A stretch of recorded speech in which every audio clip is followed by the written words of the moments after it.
And that's how the children of Elstow regard it today.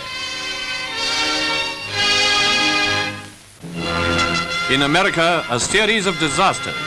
A terrible train crash at Little Falls, New York, caused 30 deaths and over 100 injuries. 250 passengers were in the train when it piled up into one of the worst wrecks in Eastern American railroad history.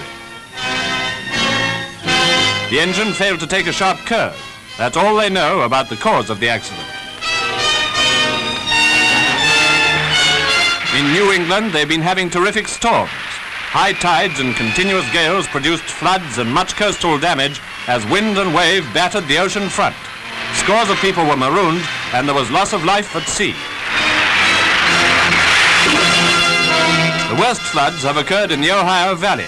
Here in the business section of a town called Pomeroy, business is at a standstill unless you own a boat.